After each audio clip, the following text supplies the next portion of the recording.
of food commodities. The journey so far has been eventful, sometimes painful, but most of the time exhilarating.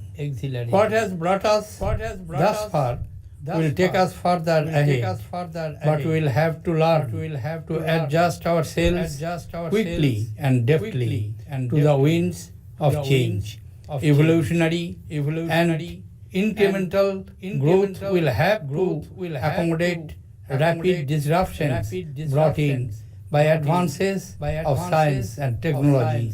Innovation, more so, inclusive innovation will have to become a way of life. Education will have to keep pace with technology. In the race between man and machine, the winner will have to be job generation. The velocity of technology adoption will call for a workforce that is willing to learn and adapt. Our education system will have to join hands with innovation to prepare our youth for lifelong learning. Fellow citizens, our economy has been performing well despite the challenging global economic conditions. In the first half of 2016-17, it grew at a rate of 7.2%, same as that last year, showing sustained recovery. We are firmly on the path of fiscal consolidation, and our inflation level is within comfort zone. Though our exports are yet to pick up, we have managed a stable external sector with sizable foreign exchange reserves. Demonetization, while immobilizing black money and fighting corruption, may have led to temporary slowdown of economic activity. As more and more transactions become cashless, it will improve the transparency of the economy. Brothers and sisters, born in independent India, 3 generations of citizens do not carry the baggage of colonial past. These generations have had the privilege of acquiring education, pursuing opportunities, and chasing dreams in a free nation. This sometimes makes it easy for them to take freedom for granted, to forget the price that extraordinary men and women paid to win this freedom, to forget that the tree of freedom needs constant care and nourishment. Democracy has conferred rights on each one of us, but along with these rights come responsibilities which have to be discharged. Gandhiji said, and I quote, "The highest form of freedom carries with it the greatest measure of discipline and humility." Freedom that comes from discipline and humility cannot be denied. Unbridled license is a sign of vulgarity, injurious alike to self and others. Unquote. Fellow citizens, youth today are brimming with hope and aspirations. They pursue their life goals, which they perceive will bring them fame, success, and happiness. With single-minded devotion, they consider happiness as their existential objective, which, of course, is understandable. They search for happiness in the high and lows of day-to-day emotions and in the fulfillment of the objectives they have set for themselves. They look for a job as well as a purpose in life. Lack of opportunities leads to frustration and unhappiness, which manifests itself in anger, anxiety, stress, and aberrations in behavior. This has to be dealt with by inculcating pro-social behavior through gainful employment, active engagement with community, parental guidance, and empathetic response from a caring society. Brothers and sisters, one of my predecessors left on my table a framed quotation which reads, and I quote, "The object of government in peace and in war is not glory of rulers or races, but the happiness of the common man." Unquote. Happiness is fundamental to the human experience of life. Happiness is equally the outcome of economic and non-economic parameters.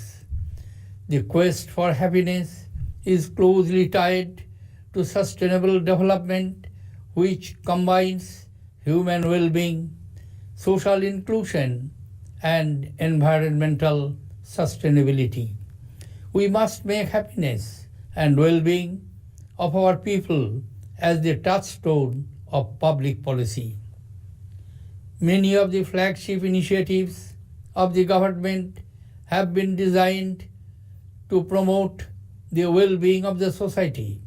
The Swachh Bharat mission aims at a clean India by 2nd October 2019 to coincide with the 150th birth anniversary of Gandhiji.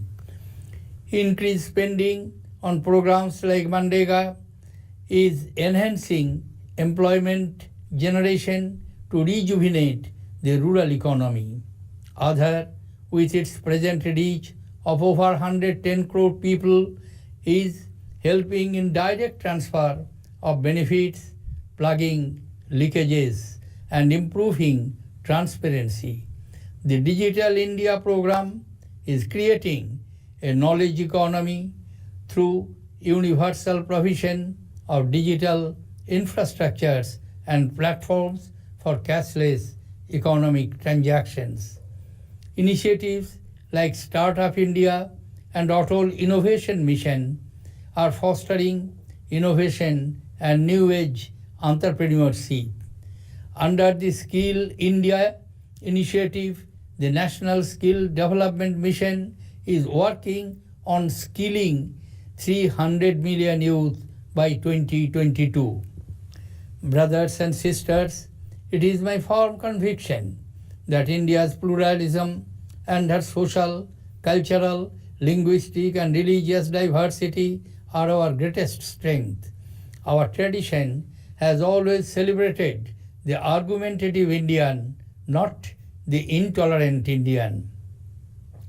Multiple views, thoughts and philosophies have competed with each other peacefully for centuries in our country. A wise and discerning mind is necessary for democracy to flourish. More than the unison of ideas, a healthy democracy calls for conformity to the values of tolerance, patience, and respect for others. These values must reside in the hearts and minds of every Indian, inculcating in them a temperament of understanding and responsibility. Fellow citizens, we have a noisy democracy, yet we need more and not less of democracy. The strength of our democracy is evident by the fact that over 66% of the total electorate of 834 million voted in the 2014 general elections.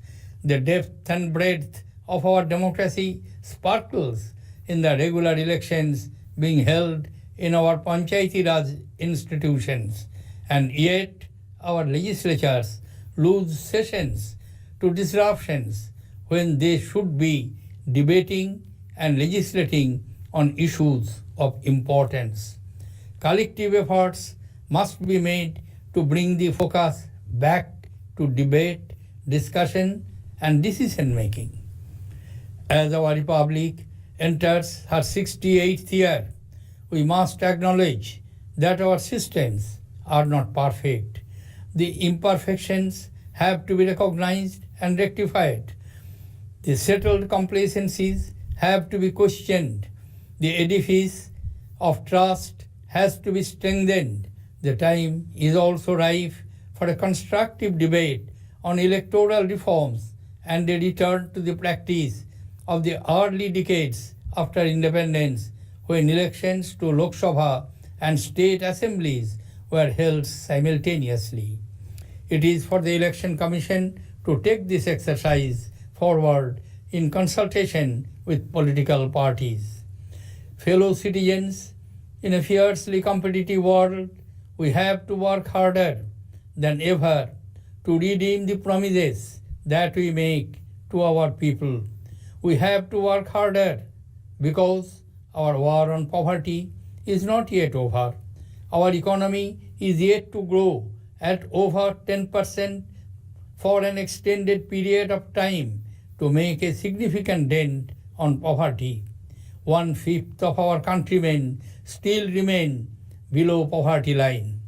Gandhiji's mission to wipe every tear from every eye still remains unfulfilled. We have to work harder to provide food security to our people and to make the agriculture sector resilient to the vagaries of nature. We have to provide better amenities and opportunities to our people in villages to ensure a decent quality of life. We have to work harder to provide enhanced employment opportunities to our youth through the creation of a world-class manufacturing and service sector. The competitiveness of the domestic industry has to be improved by focusing on quality, productivity, and efficiency. We have to work harder to provide safety and security to our women and children. Women must be able to lead their lives with honor and dignity. Children must be able to enjoy their childhood to the fullest.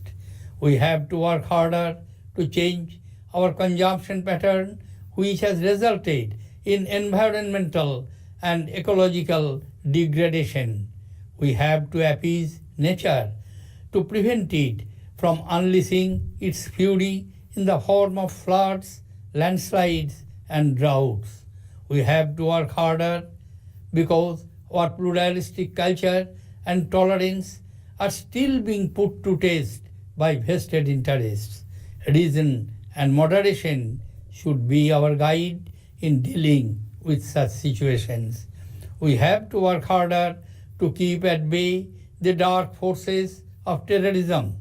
These forces have to be dealt with firmly and decisively.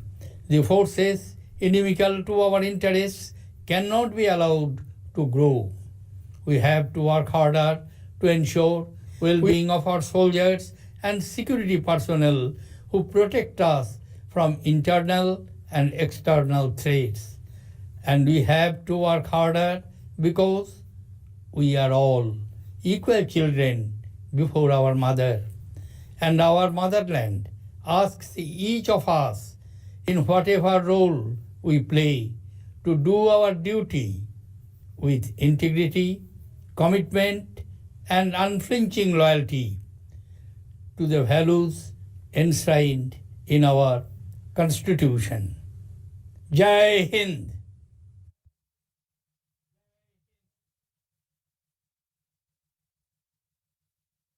प्यारे देशवासियों, हमारे राष्ट्र के 68वें गणतंत्र दिवस की पूर्व संध्या पर मैं भारत और विदेशों में बसे आप सभी को हार्दिक बधाई देता हूं। मैं सशस्त्र बलों, अर्धसैनिक बलों और आंतरिक सुरक्षा बलों के सदस्यों को अपनी विशेष बधाई देता हूं। मैं उन वीर सैनिकों और सुरक्षा कर्मियों को अपनी श्रद्धांजलि अर्पित करता हूं जिन्होंने भारत की क्षेत्रीय अखंडता की रक्षा करने और कानून और व्यवस्था बनाए रखने के लिए अपना